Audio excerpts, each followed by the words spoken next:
And there's a really cool abandoned theater in southwest Oklahoma City that took me 13 years to finally see what was left inside and learn the true story behind this hidden gem. Behind us is the Oklahoma Opry. Talented people from across the Southwest come here to play to a receptive audience. Well, I mean, for me personally, growing up, this was the thing to do on Saturday nights in Oklahoma. Ladies and gentlemen, welcome to the Oklahoma Opry. Please welcome the Oklahoma Opry Band. We had it with show here every Saturday night for 40 years. You know, a lot of things add up. You know, there were times the McCain brothers from Channel 4 would come in, and you know, the place would be sell out. You know, you got 1,000 people in there nearly yelling, screaming, and I will never forget the day I first saw the Oklahoma Opry when I first joined Abandoned Oklahoma. The doors were closed, dust covered the windows, and it was so strange because not just 2 years prior, I was sitting in the audience supporting my friend Rachel Wood as she performed a country song. So what exactly happened in those 2 years while I was gone? We got some folks here tonight. Well, now listen, folks, from where you are. Want to know just who we are? We're the OK Opry from OKC. We're the OK Opry. Just listen to me. Being a stepping stone between getting started and really doing something maybe more professional, this place is perfect for that. As you go on and do other things, you actually feel prepared. You encounter musicians and work with them in a way that you're already used to because you were able to do it here at the Oklahoma Opry. This is a place that people truly cherished, and it's iconic. It really is.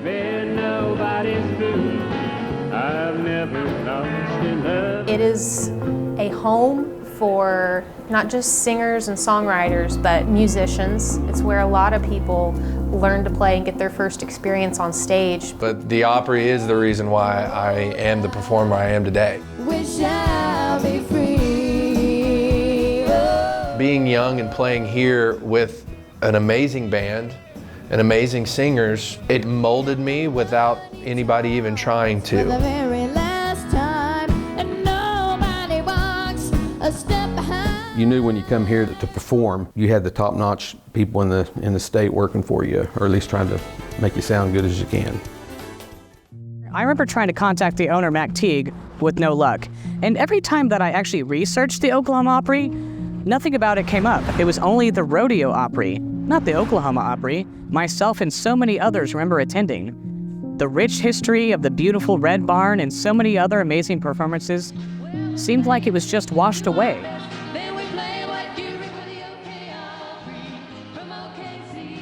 Oklahoma Opry is so ingrained in the Oklahoma music community, and so many people don't know anything about it. And every time I would come back into town, I would pass by it on my way home, and I had hoped to see something new or any signs of activity, but I never did.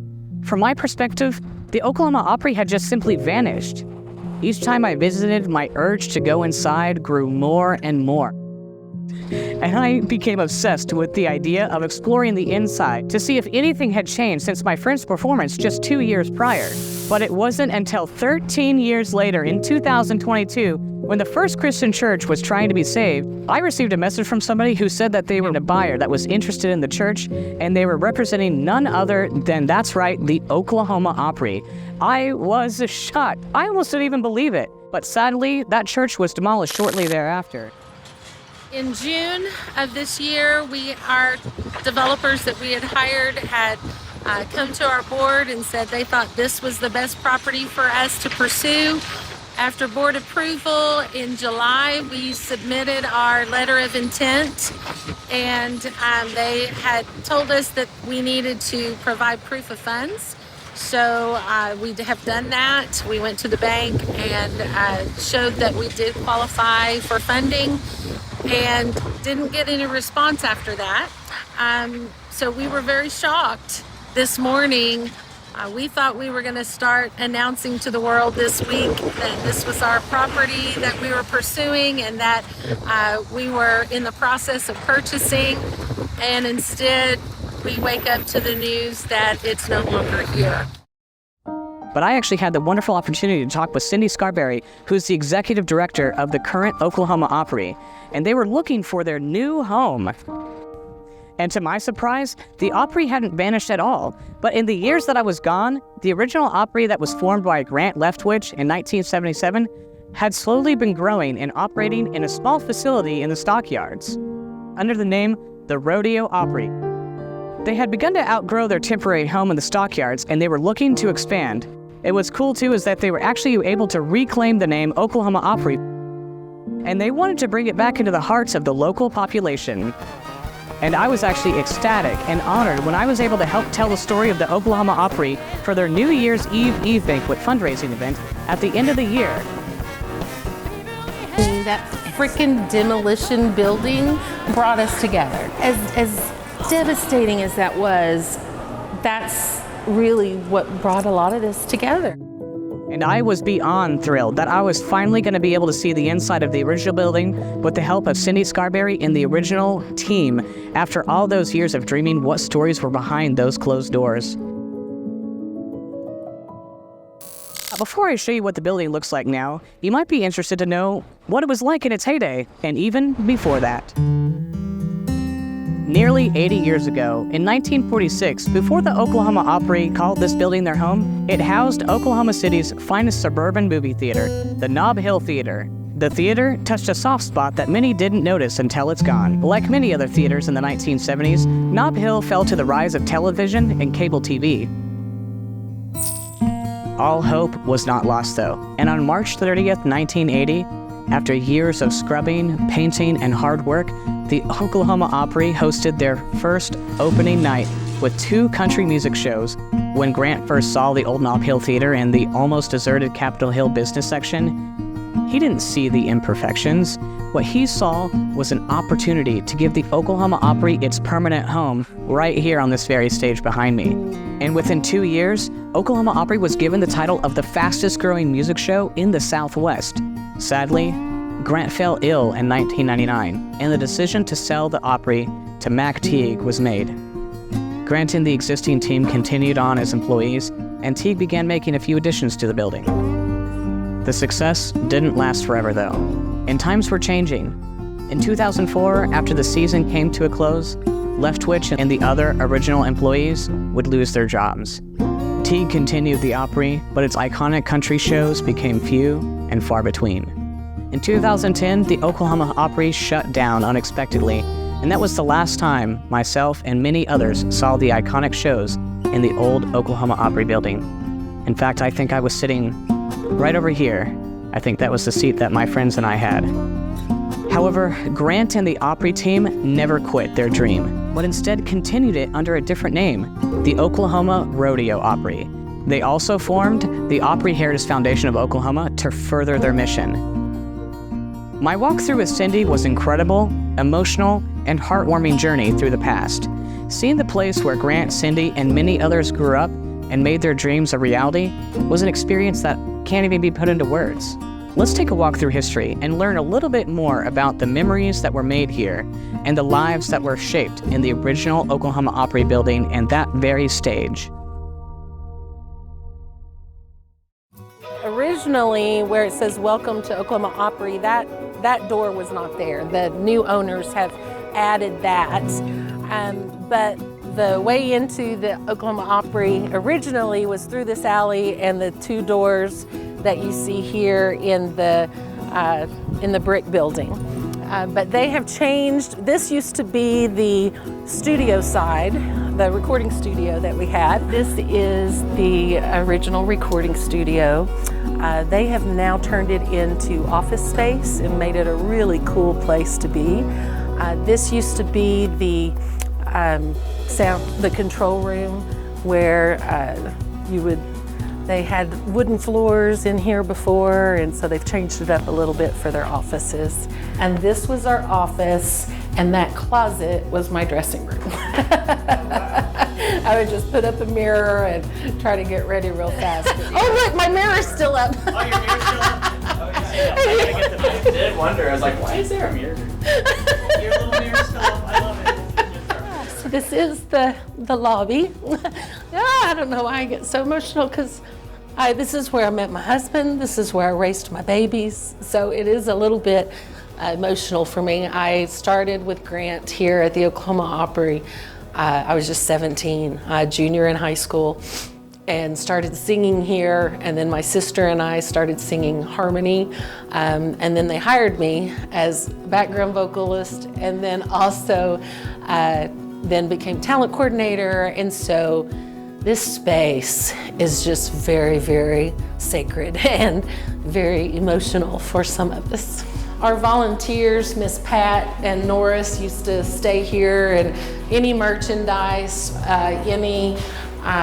we sold cassette tapes and VHS tapes of the shows.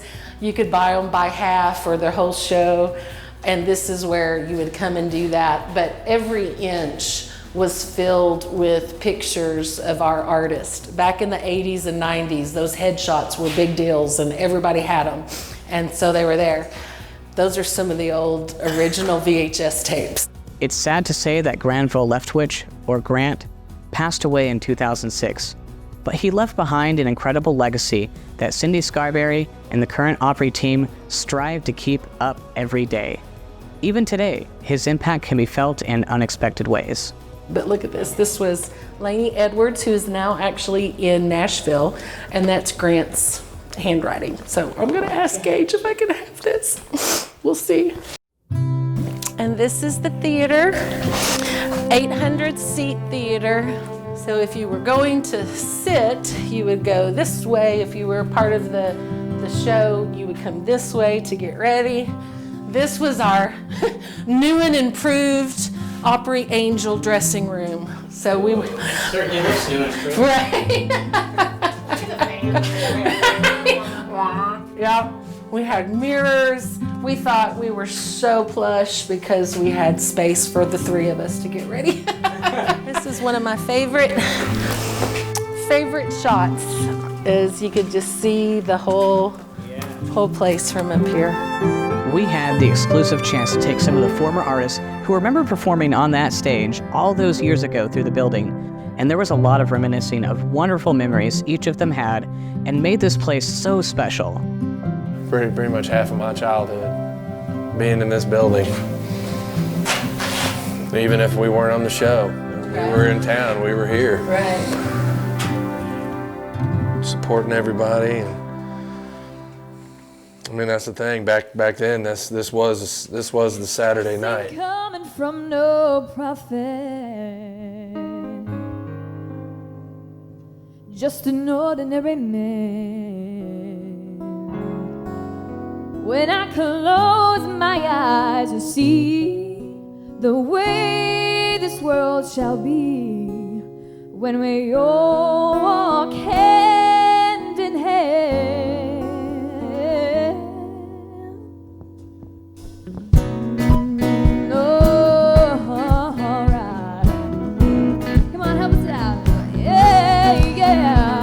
When the last child cries for a crust of bread, when the last man dies for just words that he said. One artist we got to walk through with was Emily Faith, who has seen success in the music industry and has her own albums, and has even emceed at some of the Oklahoma City Thunder games.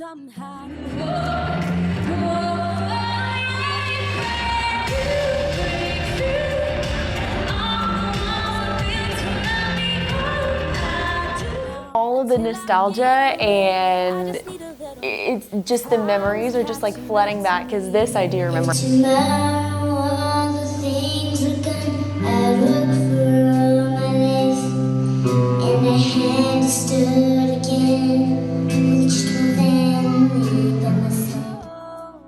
The red everywhere on the carpet and stuff, the sign. Oh my goodness, this is like unlocking memories I didn't even realize I had. And so this is amazing.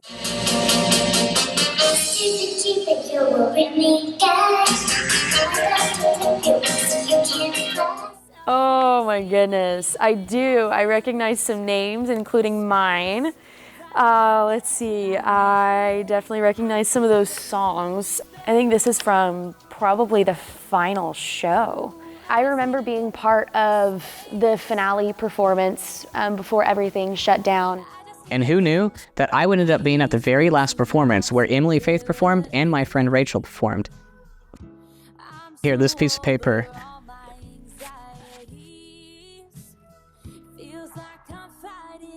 has my friend Rachel Wood's name right there on it. That's where it.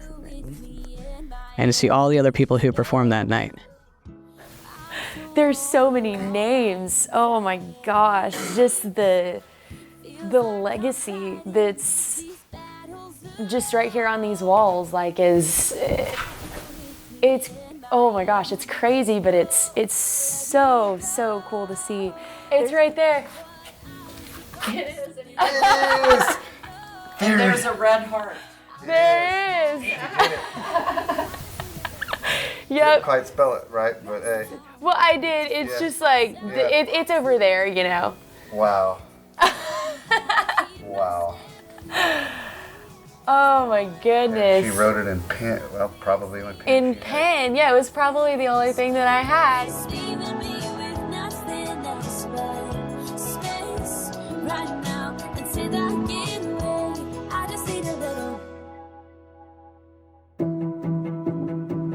Feel to sign the wall again. It's like I officially get to kind of close the chapter, you know, knowing that this building is going to be restored and, you know, going to be used for a different purpose, but knowing that, you know, hopefully this wall will be in the new Oklahoma Opry building, and we'll get to have the legacy still reign on, but it really does just feel like it's come full circle, and it's really cool to know that I was 6 or 7 last time I signed the wall, and just knowing how much growth and just seeing the person and the artist that I've become, you know, because of the Opry, and now I get to sign it, and I'm older, and I am who I've aspired to be since I was 6 and 7 years old. We have a temporary home right now, and we're looking for the future home, and it's like, I always reminisce on for me, what it used to be, because it was, you know, it was, most of my childhood was in this building. I want that for another young kid, because there's nothing like it. If you know that this is your passion and this is your dream, then the Oklahoma Opry is probably one of the best things you can have in your life.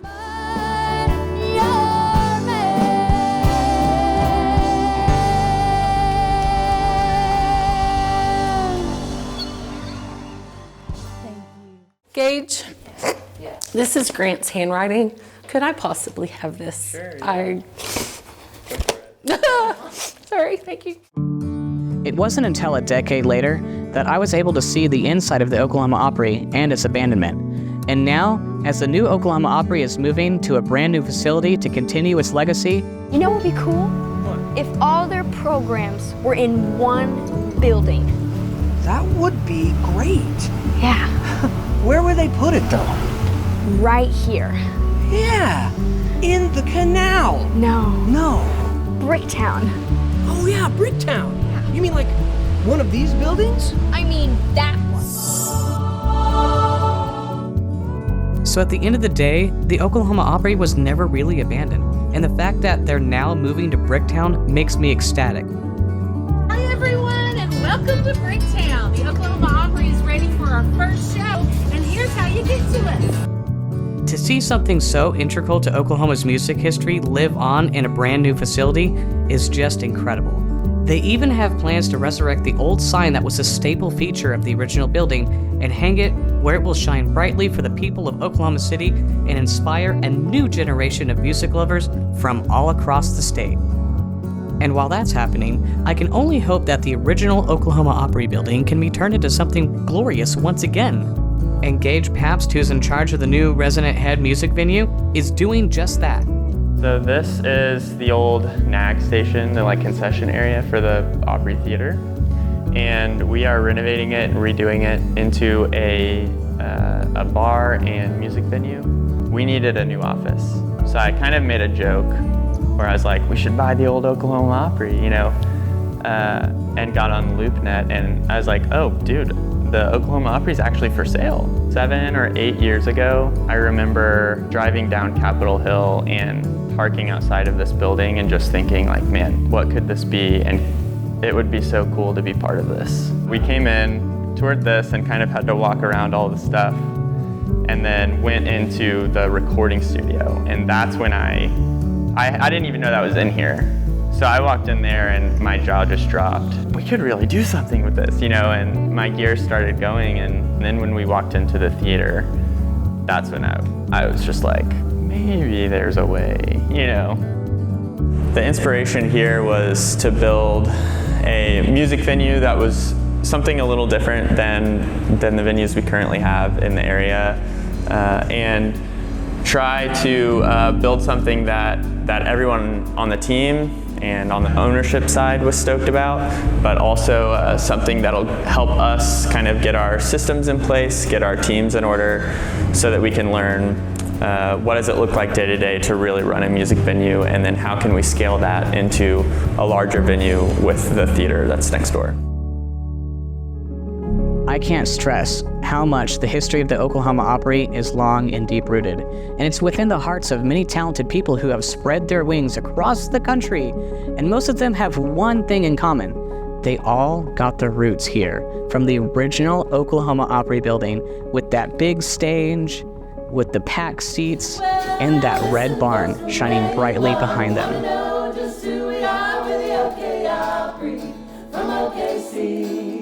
We're the OK Opry, just listen to me. We play and sing and do our best, then we play what you request. We're the OK Opry, from OKC. Country begin singing, we're about to see. If you enjoyed this documentary about the famous Oklahoma Opry, then be sure to check out some of our other videos on this YouTube channel and the fascinating history of known and unknown places. You can also watch the trailer and the full feature-length documentary called Forever Majestic about the Majestic Hotel in Hot Springs, full of corruption, crooked dealers, and so many other things that makes that building so great. If you have any questions about that or want to see it, be sure to check out the links in the description. And if you want to help support the Abandoned Atlas Foundation, be sure to go to AbandonedAtlas.com, where we have many books for sale and where you can also find links to Forever Majestic. Hope you have a great day, and until the next documentary, keep exploring.